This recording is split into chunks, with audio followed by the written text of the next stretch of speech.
Sejam todos bem-vindos e bem-vindas ao Conversa de Futuro.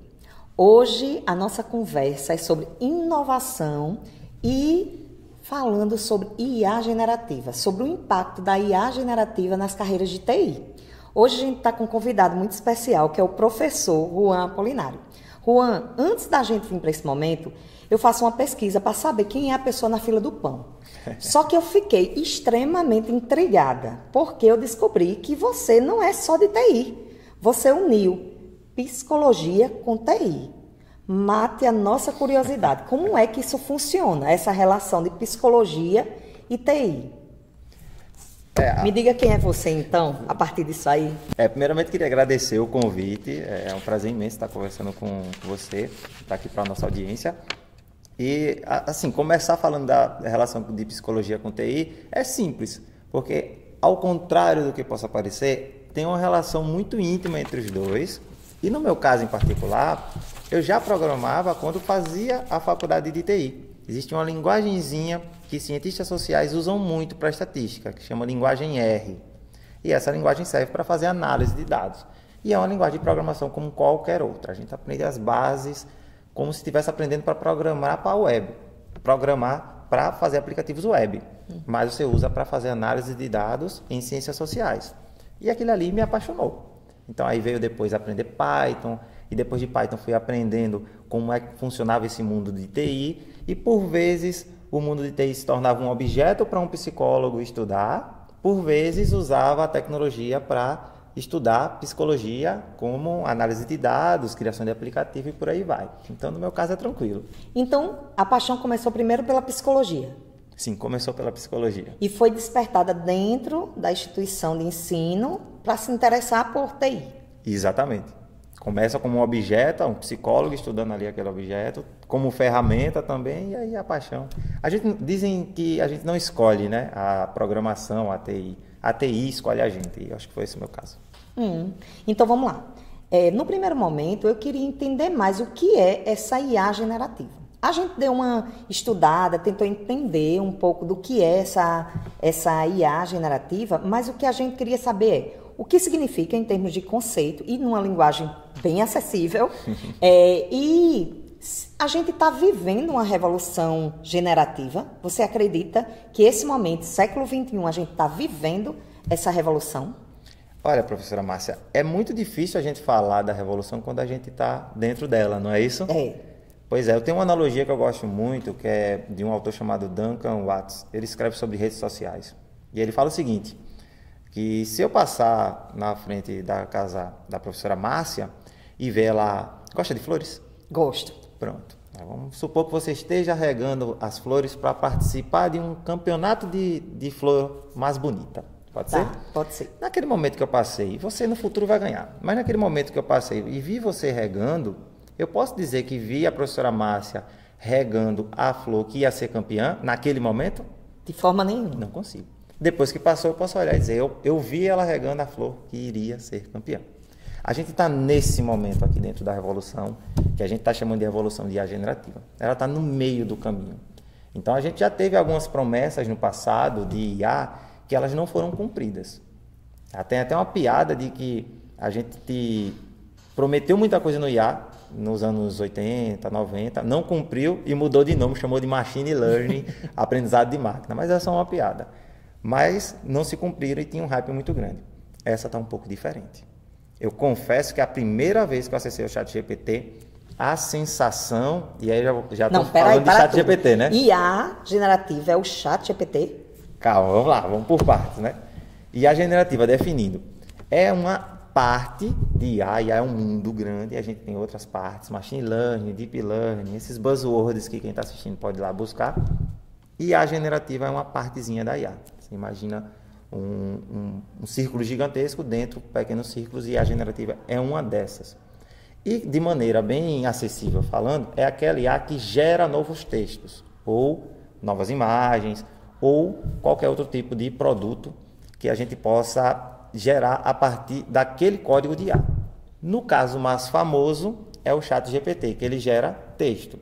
dificilmente alguém está assistindo a gente e não usou o ChatGPT, não é verdade? Acredito que sim. Acredito que todo mundo já utilizou para alguma coisa. Maravilha. Então a gente chega nesse ponto com esse mais famoso. Confesso que a primeira vez que eu acessei o ChatGPT, a sensação foi muito semelhante à primeira vez que eu acessei a internet nos anos 2000. Era algo novo. Teve uma sensação semelhante você? Eu fiquei assustada.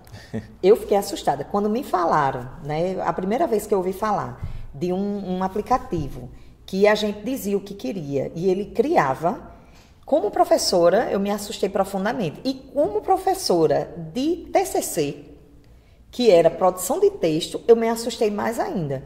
Porque como era que a gente ia fazer com que os alunos se interessassem pela produção de texto, se havia um recurso que faria isso por ele? Para mim foi assustador. Assustador, eu também fiquei assustado. Na nossa área de TI, ainda estamos assustados. Será que vai nos substituir? Será que não vai? Eu acho que a gente vai falar disso. Menino, se você é de TI está com esse medo, imagine eu. Isso. Só que aos poucos a gente foi entendendo muito mais como uma ferramenta de auxílio do que como uma ferramenta que substitui. Os primeiros testes que a gente fez, e aí trazendo para a área de TI, para ver se ele substituía a gente na criação de aplicativos, que é o mais comum em TI, muito embora a TI seja gigantesco, vamos pensar na criação de um aplicativo, ele no máximo seria um profissional que está começando agora e comete erros de quem está começando agora. Então os primeiros testes foram feitos assim. Tem um autor e youtuber, é o Fábio Akita, o canal dele é muito legal. Ele fez esse teste em um vídeo dele. E aí é muito esclarecedor, mostrando quais são os limites. No entanto... Depois você diz direitinho qual é esse link, Manda, porque aí a gente coloca para que todo mundo possa acompanhar. Eu sempre cito o Fábio Akita, ele é uma das pessoas que eu mais admiro na área de TI. No entanto, como auxiliador, ele é excelente. O ChatGPT em específico. Eu acho ainda assustador quando a gente pensa no nível de desenvolvimento e aonde isso vai chegar, né? Dá um certo medo. Mas como essa IA generativa, ela está impactando a carreira de TI? Olha, ela está impactando de diversas formas possíveis e impossíveis também. Tanto como uma ferramenta em que os desenvolvedores fazem, digamos assim, novos chats GPTs, utilizam a base do chat GPT, porque uma coisa que a gente deve deixar claro é o seguinte, o chat GPT é um aplicativo. A OpenAI tem um modelo de IA generativa. Eu acho que fica fácil de entender assim. Existe um modelo de IA generativa e um modelo é o quê? É uma IA. A gente pode dizer que é uma IA lá dentro da OpenAI, que é uma empresa. O ChatGPT é um aplicativo da empresa que usa essa IA generativa. E aí eu consigo me comunicar. Só que se eu quiser, eu posso usar uma API para me comunicar com essa IA generativa. E aí eu faço o meu próprio ChatGPT. Ou seja lá o que for. Um exemplo disso é um bootcamp que a gente fez aqui na Uniesp, ontem. Eu não sei em que momento você está vendo esse vídeo, mas no Inova Uniesp a gente fez uma aplicação usando a API do ChatGPT, ou seja, usando a IA do ChatGPT, que também é usada para o ChatGPT. Então, o correto seria dizer que eu usei a IA da OpenAI para fazer um agente de cobranças no WhatsApp. Então, quer dizer que essa IA, ela não só está impactando, mas ela está contribuindo com o processo de formação em carreiras de TI? Isso, esse seria o outro ponto. Esse ponto aqui é eu usar a ferramenta para desenvolver mais coisas. Outro ponto seria, eu uso o ChatGPT ou qualquer IA generativa, que temos vários concorrentes. Tem Gemini, tem o Llama, tem um montão. Eu particularmente, só conheço o ChatGPT. Nunca usei nenhum outro, não. Pois é, depois que o ChatGPT apareceu, todo mundo agora quer ter o seu. Então, a Microsoft quer, o Google quer, a gente já consegue definir qual é o melhor, o mais preciso? E aí eu chamo a atenção quem está assistindo o vídeo para olhar a data de hoje, porque olhando a data do lançamento desse vídeo, eu fico seguro para dizer que nesse momento, a gente pode dizer que o ChatGPT ele é o estado da arte. Aham. Ele é o melhor que a gente tem atualmente. Com os testes e tal, ele ainda entrega os melhores resultados. Possa ser que amanhã a gente tenha um resultado diferente. Quando se trata de profissionais de TI, né, pensando em você, na sua atuação, quais ferramentas que utilizam essa IA generativa a gente pode apontar como fundamental para o trabalho de vocês? Não para a gente, como usuários comuns do dia a dia, mas para vocês. tem uma ferramenta que ela está sendo muito bem falada e ela deu muito medo nos programadores, igual como você falou, que é o Copilot. Olha, se vocês estão com medo, olhe que isso já tá dando medo em quem já está ouvindo a gente. Fique tranquilo que a gente deu medo em nós no começo, mas agora é nossa amiga. A gente fez amizade. E como é que funciona essa em específico? E como ela auxilia vocês? Pronto, o Copilot ele vai me ajudar a escrever o meu código.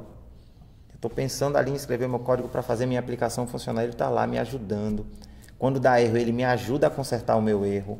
E por aí vai. É como se fosse um auxiliar. Você poderia citar, por exemplo, dicas, né, de como se atualizar com relação a essa IA? E quais são as IAs que você acredita que são mais fundamentais em projetos de TI? Você citou um agora que você acredita que é muito importante, que auxilia vocês, né? Como a gente pode se manter atualizado e como a gente pensa, enquanto aluno de TI, enquanto quem está estudando nesse sentido, ele pode se atualizar e pode pensar ferramentas para projetos de TI? Tem algumas ou só essa em específico ela pode ser utilizada? Não, eu acho que essa é um específico para desenvolvimento, ela é uma boa ferramenta para se estudar, o Copilot. O próprio ChatGPT e a API da OpenAI, que são duas coisas diferentes, como a gente conversou ainda há pouco, é muito bom se aprofundar e ficar de olho nas outras. O Gemini do Google está sendo muito bom, então é muito bom você ficar de olho nas notícias, mas só ficar de olho nas notícias talvez não seja o suficiente. O que é que eu faço então para ficar atualizado? O teu networking que você faz te ajuda muito. Algumas vezes eu estou dando aula e chega algum aluno e diz assim: professor, você ouviu aquela notícia sobre a IA generativa e tal que aconteceu? Você viu como ele está boa? Eu disse: não vi ainda não. Saiu quando? Ontem à noite. Não dá, né? Professor não dorme não, viu? Pois professor não dorme não. Mas aí o meu aluno me traz, quem tem uma comunidade, e aí vai a importância do networking. As notícias vão correndo quando você vê, está por dentro. Deixa eu só, antes de formular uma outra pergunta, eu queria só apontar uma coisa. Eu ouvi falar, não sei direito ainda, com muita precisão, mas acho que você sabe mais do que eu. É que o grupo que desenvolveu, né, o ChatGPT, começou a trabalhar no aperfeiçoamento para ele ficar mais subjetivo. Isso é verdade? E aí essa resposta ela tem uma casquinha de banana. A ideia é, de fato, tentar ser subjetivo. Mas aí falando, até como o meu lado psicólogo, uma IA do jeito que ela é montada como IA generativa, não sei se ela é capaz de chegar nessa tal dessa subjetividade que é uma característica humana. Ela vai ficar mais criativa, não é verdade? Dependendo dos parâmetros. Mais subjetivo, eu e você temos subjetividade. A IA, eu conceitualmente considero que é impossível chegar lá no momento que a gente tem hoje. Quando a gente pensa em máquina, né? Quando a gente pensou, por exemplo, nessa evolução tecnológica, quando a gente... Eu sou do tempo, e aí não sei se você é, também não precisa se denunciar, professor, mas você lembra de Robocop? Lembro, claro que lembro. Pronto, Robocop foi um clássico, né? Muito e bom. foi um clássico no sentido de se pensar essa máquina e o humano se unindo, né? A ideia do ciborgue e tudo mais. E ficava um conflito muito grande dentro da figura de Robocop, que era aquela coisa do ser humano e um corpo todo de máquina, né? Será que essa máquina que a gente utiliza hoje, que não é humana, esse código, ele não pode sofrer alteração ao ponto dele começar a ter ações ou práticas que ultrapassem essa lógica só da criatividade? Então, a resposta curta é: existe essa possibilidade. E a resposta um pouco mais elaborada vai dizer que existe a possibilidade, mas depende de uma série de fatores que não está no nosso horizonte no momento. Não parece que vai acontecer.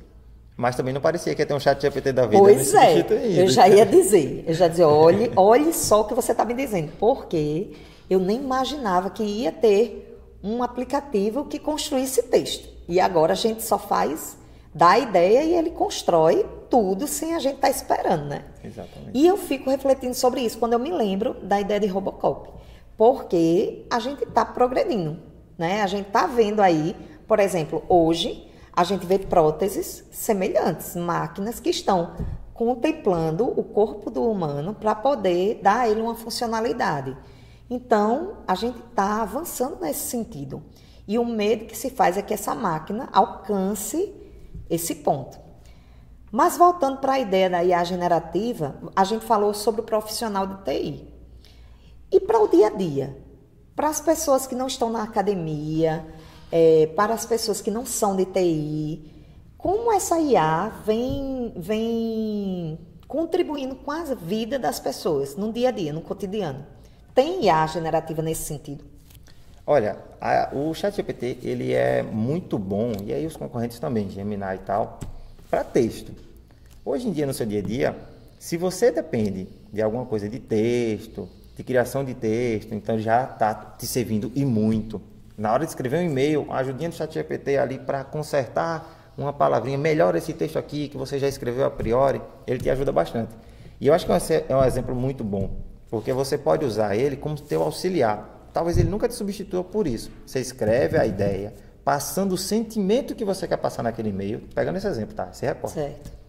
E olha assim, pede para o ChatGPT dar uma melhoradinha no português, uma melhoradinha em alguma coisa e volta para lá. A ideia original ainda é sua. Você só pediu um auxílio. Também, preciso pesquisar alguma coisa. Hoje em dia, o ChatGPT está substituindo o Google. Tanto é que o Google fica preocupado com isso. Em vez de você perguntar no Google, você vai lá e faz uma pergunta no ChatGPT e começa a conversar com ele. Tanto é que está para se incorporar no próprio Google esse tipo de pesquisa. Então, acho que dá para dizer que está cada vez mais fazendo parte do dia das pessoas. Eu estava um dia desse observando o movimento de criação de imagem e estava refletindo, inclusive, sobre profissionais que trabalham com arte, né? Esse processo de criação de imagens, ele também funciona da mesma forma, de maneira, digamos, autoral, ou ele sofre influências? Ou o chat ele já é preparado para sofrer influências, tipo de artistas que têm características específicas. Quando eu digo eu quero uma imagem que simbolize um cenário de guerra, o ChatGPT ele é programado para procurar os artistas e trazer essa influência, ou ele cria simplesmente por conta de um código que vai dizer imagens de guerra e ele cria automático. Ele tem influência de artistas reais, humanos, ou não?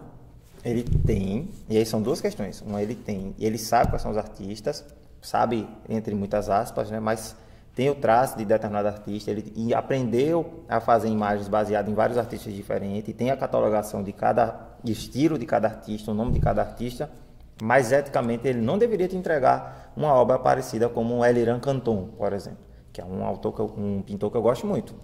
Quando você colocasse no prompt, eu quero uma obra no estilo de Eliran Canton, cantor, ele não te entrega por uma questão ética, porque aí você está copiando a imagem que seria inspirada nele, é o trabalho autoral dele. Então são duas questões, ele pode, mas ele não deve, pelo menos na minha opinião. Retomando a reflexão referente a carreiras. A gente já falou sobre IA, já falou sobre alguns itens com relação às IAs e impactos na carreira, mas em particular, como a IA generativa ela impacta carreiras do tipo gerente de projetos e desenvolvedor freelancer. São dois mundos. Como essa IA generativa impacta esses dois? Vamos começar pelo desenvolvedor freelancer. O desenvolvedor freelancer vai receber demandas para criar aplicações ou projetos para clientes, certo? Partindo desse pressuposto, ele vai lidar com vários tipos de tecnologias. E aí que a IA generativa brilha. ChatGPT, Gemini, mas se ele não conhece Professor, nada... você é muito apaixonado por essa IA generativa. Sou muito. Estou percebendo. Estou percebendo essa conversa. Vá. E aí, se ele não conhece nada, é um excelente local para estudar. Você estuda pelas fontes acadêmicas, estuda por sites, seus colegas vão te falando sobre a tecnologia, mas em linhas gerais, a IA generativa, um chat GPT da vida, te ajuda muito a entender as ferramentas de tecnologia quando tu é freelancer e também quando dá erro, ela te ajuda a entender o erro e a consertar esses erros. Certo. E referente ao gerente de projetos, que é outra profissão, ela também funciona dessa forma? Bem, o gerente de projetos vai fazer com que o projeto ande. Então, ele vai precisar, muitas vezes, lidar com documentação, vai precisar lidar com tarefas repetitivas e a IA generativa ajuda também nisso. ela também tem esse auxílio em tarefas repetitivas e de criação também. Entendi. Professor, eu dou aula há uns 10 anos ou mais ou menos. E eu observei nesse período que depois da pandemia, o boom da tecnologia foi imenso, né? Então, já havia uma procura por sistemas, por TI, muito alta. Então, já havia antes uma procura muito grande. Mas eu venho observando que depois da pandemia, durante a pandemia e o pós-pandemia, foi uma extravagância. Com isso, os cursos de TI estão ali no topo, né, dos mais procurados. Então, até quando a gente faz pesquisas procurando os cursos que têm mais valorização no mercado e tal, TI está lá no topo.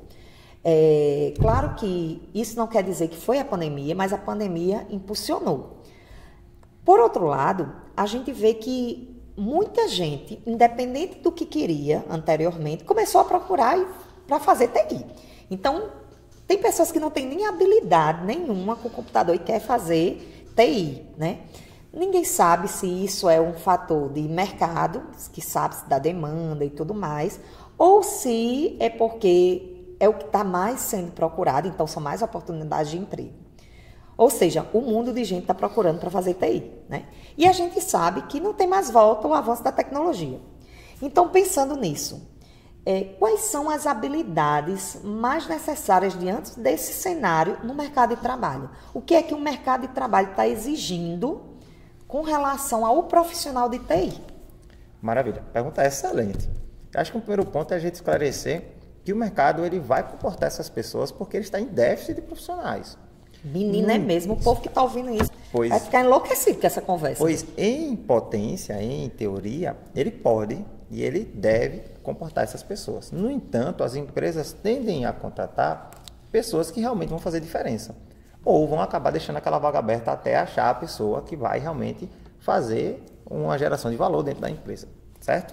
Então, quais são as habilidades?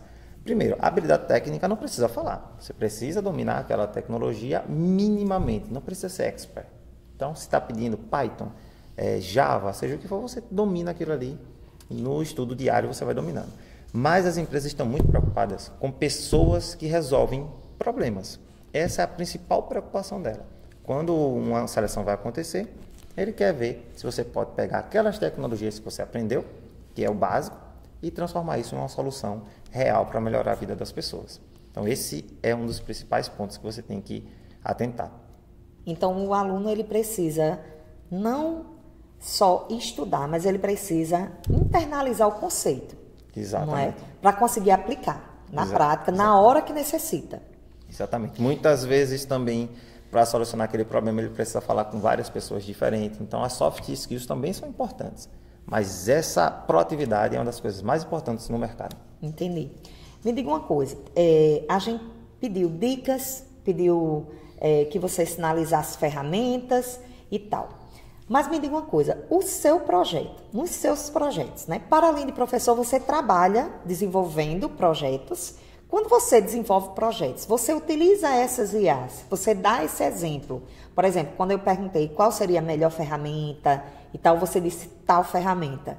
Você diz isso a partir de uma realidade sua, de desenvolver projetos e utilizar, ou você diz baseado em estudos, em análise que você faz como professor? Particularmente, eu não me lembro esse ano, o dia que eu não usei uma IA generativa para trabalhar, exclusivamente para trabalhar. Então, não só uso ela para me ajudar, como uso ela como uma ferramenta, como eu disse no começo. Produzo produtos disso. Olha só, eu falei sobre essa questão do boom que a tecnologia deu e a procura, né? Consequentemente, vai ter também outras profissões. Se fala muito de outras profissões que vão surgir. Você já fez uma analogia maravilhosa sobre flores, que eu amei, mas para além dessa analogia, existe uma possibilidade de previsão sobre demandas ou sobre profissões, para além da que a gente tem hoje, mesmo diante de um cenário que tem aplicativos de melhoria, aplicativos que facilitam a vida, aplicativos que estão criando. Mesmo assim, ainda você visualiza, como profissional de TI, a chegada de profissões novas Em ou a perspectiva... gente está esgotado? Não, com certeza, isso aí é uma certeza. Vão ter profissões novas e algumas que estão aqui vão sumir. Isso aí é uma certeza. O que é que a gente não consegue dizer?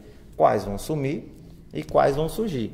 Existe uma muito famosa, que o pessoal está falando que vai ser a nova profissão, que é o engenheiro de prompt.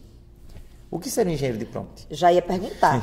Só olhe, calma, que só quem vai Devagar. entender isso são os alunos do Uniesp, de TI, que tá ouvindo isso que vai entender. Mas Márcia aqui precisa de explicações. É muito simples o engenheiro de prompt. A ideia é de que quando você vai conversar com o ChatGPT, você digita um comando, certo? Aquele comando você está digitando no prompt. Então, o engenheiro de prompt deixa os comandos para IA da maneira mais fácil dele entender. É um especialista de escrever coisas para IA fazer. E aí dizem que é uma nova profissão. Na minha opinião, fazendo uma perspectiva de futuro, eu acho que todo mundo vai acabar sendo engenheiro de prompt. Porque todo mundo vai acabar usando um pouco de ChatGPT ou de outra ferramenta e vai precisar escrever os melhores prompts possíveis para tirar o melhor daquela ferramenta. Quando você falou isso, me lembrou, sabe o quê? Quando a primeira experiência que eu tive com um computador, que era no MS-DOS, que a gente precisava colocar lá a entrada do Windows para que ele entrasse no Windows, né? E eu acho que era um pouco disso. Eu lembro que era uma tela escura que a gente colocava os códigos. Muito complexo isso, viu? É um bom ponto, assim, do MS-DOS até aqui. É basicamente a mesma ideia, só que agora você está dizendo o que a IA vai fazer e ela faz muita coisa. Meu Deus. Essa é a ideia. Então,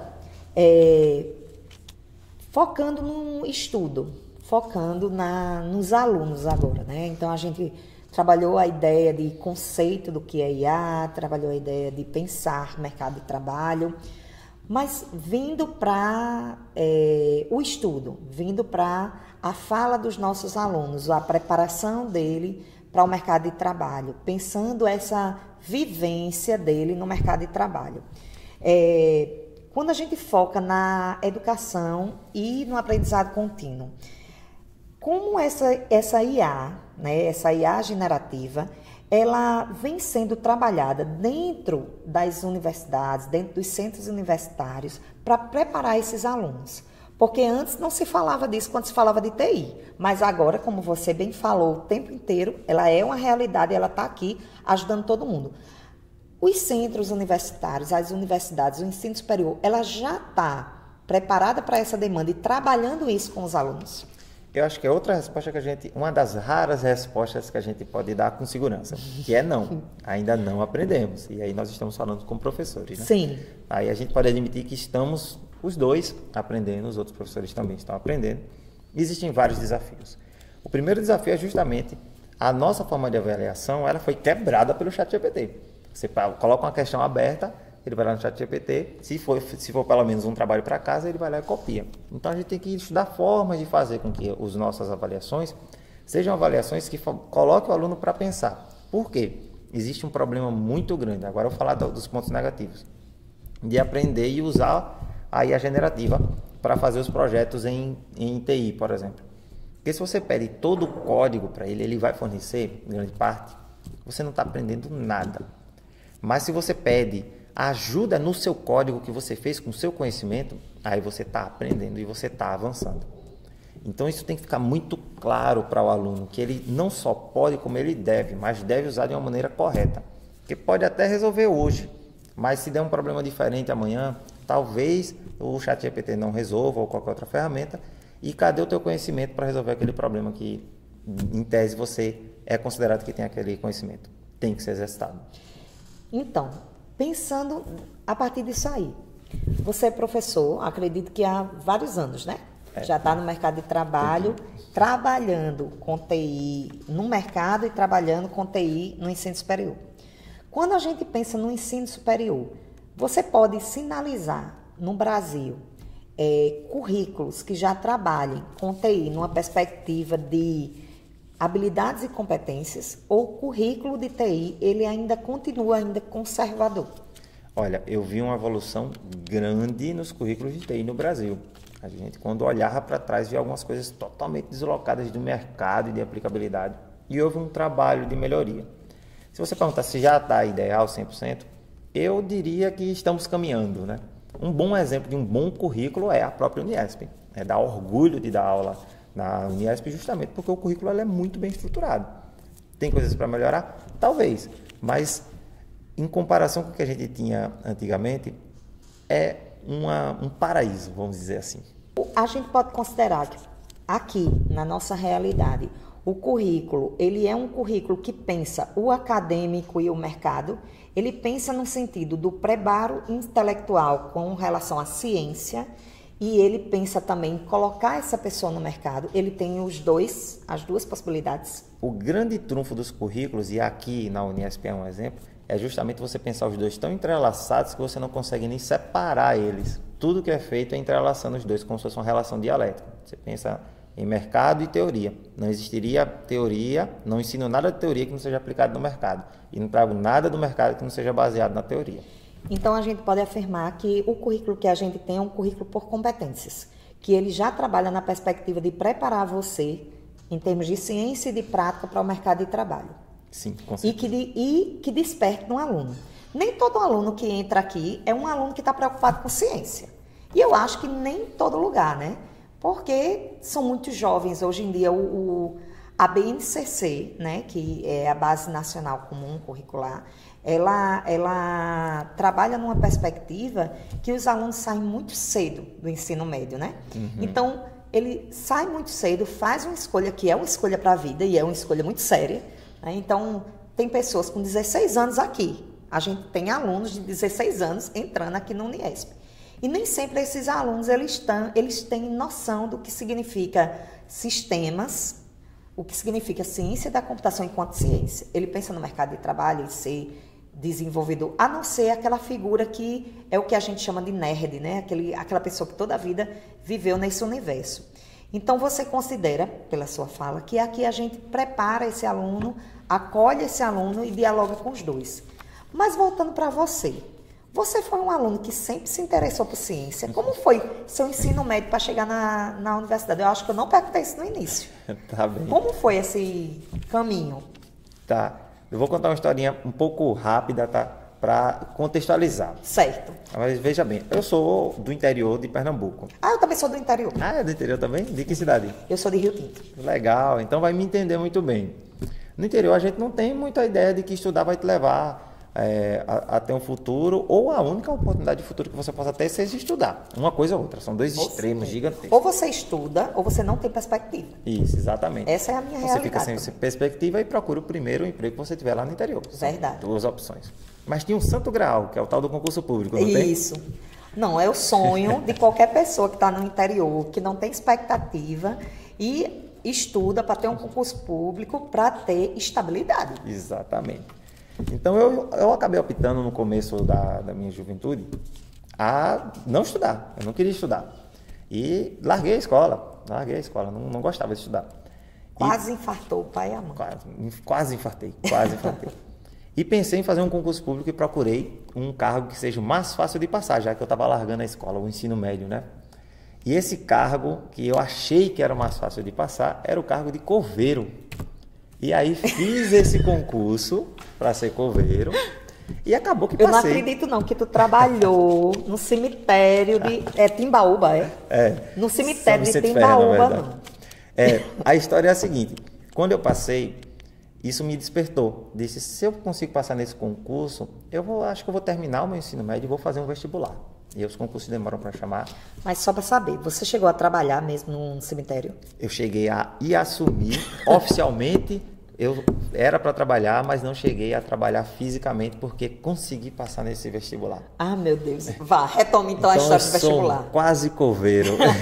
Sou um ex-quase coveiro. Mas você é concursado. Isso eu posso dizer. Tá lá na internet até hoje no concurso meu nome. Meu Deus.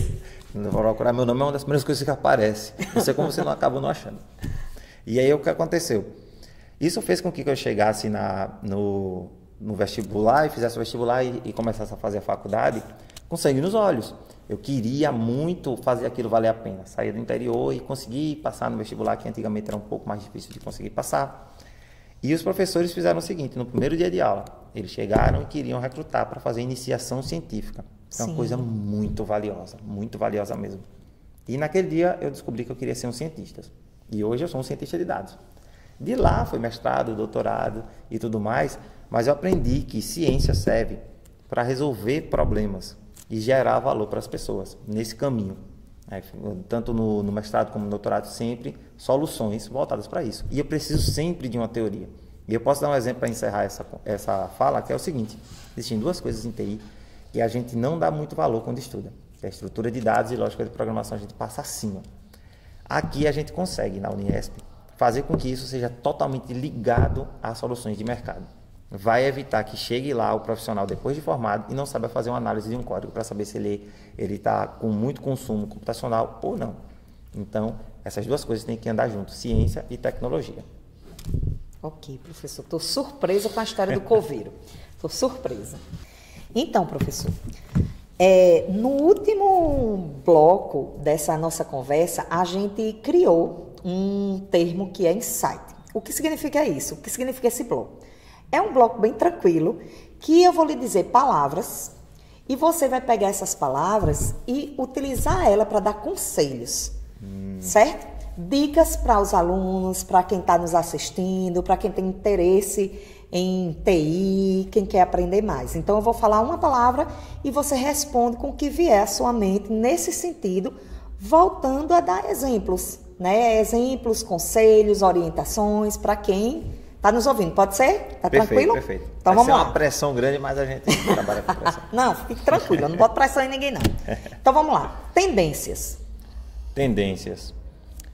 E a generativa é uma tendência emergente, mas fiquem sempre com o pé atrás com a generativa e qualquer outra tecnologia. Esse é um conselho a se dar sobre as tendências. Network. Network é essencial não só para ter oportunidades de emprego, oportunidades de aprender o local onde você pode frequentar, para ver cursos melhores, essas coisas. Mas network também é muito importante para que você se mantenha informado, como eu disse. Porque o seu colega sempre viu a notícia que você não viu. Experiência. Experimente e muito. Essa nova onda exige que você experimente muito projetos com IA generativa. Soft skill. Lembre-se que você sempre, no final das contas, está lidando com o ser humano do outro lado. Então, relações interpessoais talvez seja a soft skill mais importante. Hardware skill. Estrutura de dados. Vamos voltar bem lá para a base. Estrutura de dados. Não deixem de estudar estrutura de dados. Formação. Esqueça essa história de que fazer faculdade não vale a pena. Fazer faculdade vale a pena, porque é lá que você tem a formação. A palavra formação já está dizendo, você vai entrar numa forma de estar com outras pessoas desejando e buscando o que você quer e vai adquirir aquelas experiências que só uma formação em ensino superior pode te dar. Futuro é bem incerto, mas quem vai construir são vocês. Uma inspiração. Boa, essa aqui foi difícil, mas eu vou citar alguém perto, porque a gente gosta muito de citar, eu estou até me delongando, fugindo da dinâmica, mas a gente gosta de citar pessoas que já morreram, pessoas muito famosas, mas eu já citei ele aqui e eu diria o Fábio Akita. Ele trata as tendências de uma maneira muito legal e é uma inspiração muito grande para todos os profissionais. Um exemplo envolvendo IA generativa. Essa foi difícil, agora você me pegou. Vou dar um exemplo de projeto, então, para fechar. Pronto, um projeto muito legal, que pode inspirar muita gente. É um projeto que um grupo de estudantes fez, que é um projeto usando IA generativa para auxiliar professores a corrigir redações. Ele não substitui, mas auxilia. Tirando uma foto, a IA generativa te dá um direcionamento de como olhar aquela redação, ir lá e dar aquela nota para aquele aluno de maneira muito justa. Um conselho aberto, sem palavra. Fique à vontade. Qual o conselho que você dá para quem está fazendo o curso de TI agora? Perfeito.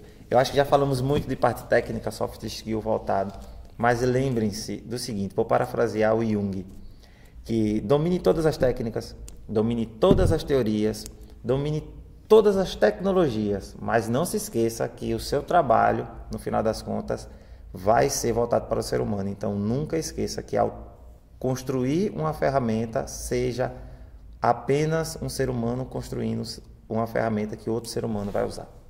Perfeito, perfeito, perfeito. Professor, muito obrigada. Obrigada por ter aceito, obrigada por ter vindo. Sua contribuição foi, e eu acho que será fundamental para quem está nos ouvindo, para mim, pessoalmente, para todo mundo que faz parte da equipe que está aqui assistindo de perto, sua fala, suas contribuições. Eu só tenho a agradecer por ter aceito, por ter vindo, por ter contribuído tanto com a gente. Espero que tenha gostado. Eu adorei, eu agradeço demais o convite. Foi um prazer estar conversando com você essa tarde, com a equipe todinha que está aqui. E eu espero de alguma forma ter ajudado quem está aqui e quem está assistindo. Perfeito, professor. Gente, sigam nossas redes sociais. Nós vamos deixar informações sobre os próximos episódios. Nós vamos colocar links também, inclusive como encontrar o professor Juan Apolinário, né? E eu aguardo vocês nos próximos episódios.